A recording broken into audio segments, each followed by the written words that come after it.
आज हम जानेंगे कि किस प्रकार ओशो ने एक प्रामाणिक होने के अर्थ को पूरी तरह से तथ्यपूर्ण होना बताया है। आदर्श, सिद्धांतवाद, ये सब तुम्हें विकृत करते हैं और एक झूठा मुखौटा देते हैं। तुम चेहरे ओढ़ लेते हो और जब जो कुछ भी तुम दिखाते हो वह तुम नहीं होते, यथार्थ खो जाता है और तुम अचानक अभिनय ही करते हो। तुम्हारा जीवन जीवन कम नाटक ज़्यादा हो जाता है। तुम कुछ अभिनय करते हो जिसमें तुम्हारी आत्मा रहती ही नहीं, जिसमें सिर्फ तुम्हारा समाज, तुम्हारी शिक्षा, संस्कृति और सभ्यता ही होती है। मनुष्य को परिष्कृत किया जा सकता है, लेकिन जितने तुम परिष्कृत होते हो उतने ही तुम कम वास्तविक हो जाते हो। वास्तविक तो तुम्हारी अपरिष्कृत आत्मा है, समाज से अछूती आत्मा। अगर एक बच्चे को अपने पर ही छोड़ दिया जाए तो वो जानवर हो जाएगा। प्रामाणिक तो होगा मगर जानवर होगा, वो आदमी नहीं बनेगा। हम बच्चे को उस पर ही नहीं छोड़ सकते, हमें कुछ करना होगा और हम जो भी करेंगे वो उसकी वास्तविक आत्मा को विकृत करेगा। वह बच्चों को आवरण देगा, चेहरा देगा, मुखौटा देगा। वो आदमी बन जाएगा, लेकिन साथ ही साथ वो अभिनेता भी हो जाएगा, नकली हो जाएगा, असली नहीं रहेगा। बच्चे को शिक्षा और संस्कृति देना ज़रूरी है, हम उसे उस पर नहीं छोड़ सकते। अगर उसे उसके ऊपर छोड़ दिया जाए तो वो कभी आदमी नहीं होगा, इसलिए उसे आदमी बनाना ही होगा। हालांकि वो झूठा भी होगा। वो झूठा इसलिए हो जाएगा कि उस पर आदमियत ऊपर से थोपी जाएगी, भीतर से तो वो जानवर ही रहेगा। यही कारण है कि तुम जो भी करते हो उसमें दोहरापन होता है। एक और समाज से जो चेहरा मिला है उसे बाहर कायम रखना पड़ता है और दूसरी ओर भीतर के जानवर को भी संतुष्ट रखना पड़ता है। आदमी अपने को और दूसरों को धोखा दे सकता है, तब वह बाहर झूठा चेहरा ओढ़े रहेगा और भीतर जानवर ही बना रहेगा। तुम्हारी बायोलॉजी, तुम्हारी जैविक संरचना सिर्फ आदर्श की शिक्षा से नहीं बदली जा सकती। कोई विद्यापीठ, कोई आदर्शवाद तुम्हारे आंतरिक पशु को नहीं बदल सकता। भीतर की चेतना तो सिर्फ वैज्ञानिक विधि से ही बदली जा सकती है। नैतिक सिखावनों से काम नहीं चलेगा। आंतरिक चेतना को समग्रतः बदलने की वैज्ञानिक विधि की ज़रूरत है। उसके प्रयोग से तुम्हारा दोहरापन मिटेगा और तुम एक होगे। पशु अखंड है, एक है। संत भी अखंड है, एक है। लेकिन मनुष्य दोहरा है, क्योंकि वो दोनों है, संत भी है और पशु भी है। मनुष्य परमात्मा और पशु के बीच में है। पशु परमात्मा नहीं हो सकता, क्योंकि उसके पास रूपांतरित करने के लिए कुछ नहीं है। पशु अपने आप से तृप्त है, उसको कोई समस्या नहीं, कोई संघर्ष नहीं है। पशु चेतन भी नहीं है और कोई जानवर झूठ भी नहीं बोल सकता।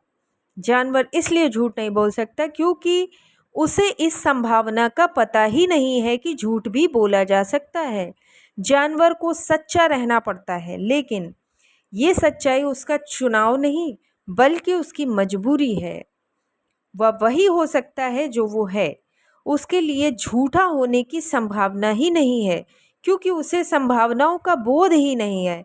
मनुष्य को इन संभावनाओं का बोध होता है, इसलिए केवल मनुष्य ही झूठा हो सकता है। मनुष्य चुनाव कर सकता है। अगर तुम सच्चे हो तो वो तुम्हारी उपलब्धि है, क्योंकि तुम अगर चाहते तो झूठे हो सकते थे, तुम्हारे झूठे होने की संभावना खुली थी, लेकिन तुमने उसका चुनाव न करके सच होने को चुना। चुनाव करना सदा ही कठिन है। मन उसे चुनना चाहता है जो सरल है, जिसमें सबसे कम प्रतिरोध हो। झूठ बोलना सरल है, झूठा होना सरल है और प्रेम पूर्ण दिखाई होना सरल है, लेकिन सचमुच प्रेम पूर्ण होना बहुत कठिन है। मुखौटा निर्मित करना आसान है, आत्मा निर्मित करना बहुत ही कठिन है। आदमी सरल को, आसान को चुनता है, जिसे पूरा करने में कोई प्रयत्न ना करना पड़े, कोई त्याग करना पड़े उसे, उसे चुनता है वो। मनुष्य के स्वार्थ स्वतंत्रता आती है और पशु महज गुलाम है।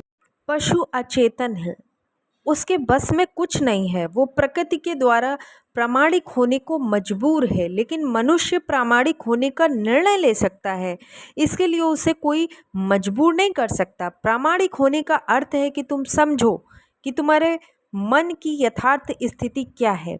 मन की स्थिति को जानना है। तुम्हारे मन की स्थिति क्या है, तुम हिंसक हो या क्रोधी हो या क्या हो। जानो कि तुम्हारी असलियत क्या है, क्योंकि केवल तथ्य ही बदला जा सकता है, कल्पना या झूठ नहीं बदले जा सकते। अगर तुम्हें अपने को रूपांतरित करना है तो तुम्हें अपनी असलियत से परिचित होना ही होगा। तुम झूठ को बदल नहीं सकते। तथ्यों को वैसे ही जानो जैसे वो हैं, बिना किसी व्याख्या के। जैसे नौकर तुम्हारे कमरे में आया, तुम उसे कैसे देखते हो, इस पर विचार करो। तुम्हारा मालिक दफ्तर में आया, तुम उसे कैसे देखते हो, इस पर भी विचार करो। देखो कि क्या जिस निगाह से तुम नौकर को देखते हो, क्या उसी निगाह से मालिक को भी देखते हो। क्या तुम्हारी निगाह वही है या इसमें कोई फ़र्क है। अगर कोई फ़र्क है तो तुम हिंसक आदमी हो। तुम मनुष्य को मनुष्य की तरह नहीं देखते हो, तुम्हारी दृष्टि में व्याख्या है।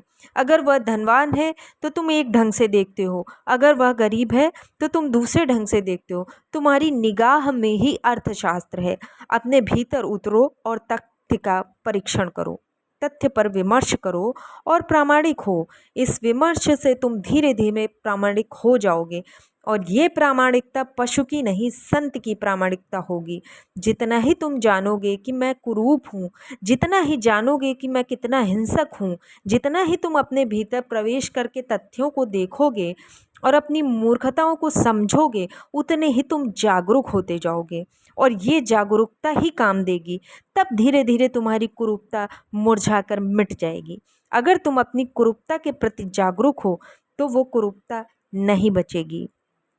रूस में एक लोकोक्ति कही गई है कि अगर हम अपने को मन की बात पूरी की पूरी प्रकट कर दें तो सारी पृथ्वी पर एक भी मित्र मिलना असंभव हो जाएगा।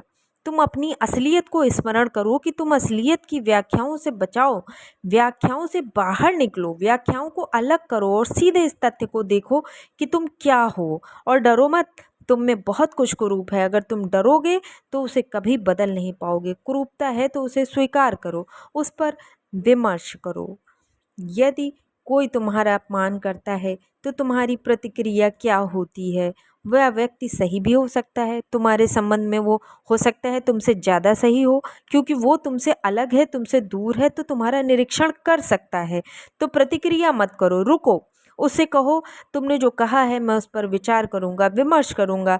तुमने मेरा अपमान किया है, मैं इस तथ्य पर मनन करूँगा। तुम सही भी हो सकते हो, और अगर तुम सही निकले तो मैं तुम्हें धन्यवाद दूंगा। मुझे विचार करने दो। यदि मैंने पाया कि तुम गलत हो तो मैं तुम्हें इसकी भी खबर करूँगा। तो प्रतिक्रिया मत करो, तथ्यों पर विमर्श करो, और यदि विमर्श समग्र है तो तुम किसी भी वृत्ति से मुक्त हो सकते हो। ये तुम्हारे हाथ की बात है, क्योंकि तुम उससे चिपके हुए हो। तुम चाहो तो उसे इसी क्षण छोड़ भी सकते हो। जब किसी तथ्य के प्रति तुम विमर्श से भरते हो तो तुम उसमें दमन नहीं करते। या तो तुम उसे पसंद करते हो और जारी रखते हो, और या तो तुम उसे नापसंद करते हो और छोड़ देते हो।